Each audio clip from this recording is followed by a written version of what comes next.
This has been an extraordinary year for Pakistan. We began the year by assuming our place as non-permanent member of the United Nations Security Council, where we are striving to uphold global peace and security. While we persevere in this quest for peace, the scourge of terrorism is, however, raising its head yet again, and this time, unfortunately, Afghan soil.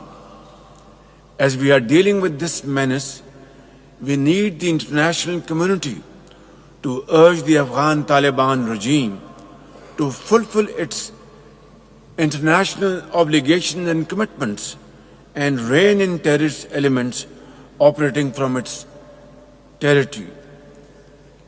And in the meanwhile, we are very grateful to our brotherly countries, Qatar, Turkey, Kingdom of Saudi Arabia, UAE and Iran for their sincere desire and efforts to achieve permanent ceasefire, which, as I speak, is still very fragile.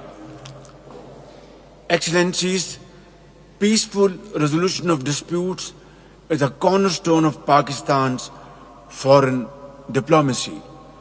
It is in the same spirit that Pakistan supported the Gaza peace plan and its subsequent endorsement by the UN Security Council. The unanimous adoption of United Nations Security Council Resolution 2788 earlier this year was a strong endorsement of Pakistan's vision for the peaceful settlement of disputes. As part of the group of 8 Arab Islamic countries, we hope that the ongoing peace efforts in the Middle East will ultimately protect and save the lives of innocent Palestinians, ensuring a lasting and permanent ceasefire, allow the flow of critical humanitarian aid, and help in the reconstruction of Gaza. Pakistan has been and shall continue to support all efforts aimed at upholding the inalienable right to self-determination of the Palestinian people, as well as for the brave and resilient Kashmiri people. I am delighted to be in the magnificent city of Ashgabat, where the serene beauty of its white marble pleases the eye and the warmth of its people touches the soul. For this landmark meeting of the International Forum on Peace and Trust. Although it is my first visit to this great country, but I do not feel like a stranger here. The spirit of Turkmen hospitality, Mehman Atadan Olu. A guest must be shown the highest respect, sometimes even more than to one's own family. Indeed makes every guest feel at home. His Excellency Gurbanguly Berdi Muhammadov, national leader of the Turkmen people, and His Excellency Sardar Berdi Muhammadov, President of Turkmenistan, are brothers to me and enduring pillars of Pakistan-Turkmenistan friendship. I wish to take this opportunity to felicitate the leadership of Turkmenistan on the 30th anniversary of its permanent neutrality and on the success of its initiative for designation of 2025 as the International Year of Peace and Trust by the United Nations. The pursuit of lasting peace is intrinsically linked to the path of sustainable development. In this regard, the 2030 Agenda for Sustainable Development presents a universal blueprint for a better and peaceful world. socio-economic development and the welfare of our people are my government's foremost priority. We have made significant strides in several key areas, including by advancing financial inclusion, bringing women and the marginalized into the economic mainstream.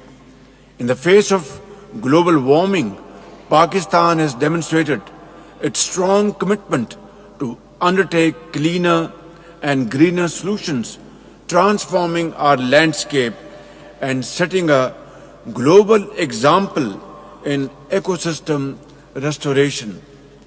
However, like many developing nations, our quest for sustainable development is facing the headwinds of climate-induced disasters and inequities in international economic relations.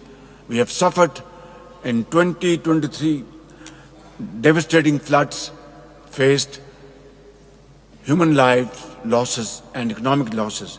And then again, this year, we have faced catastrophic situation because of climate change devastations.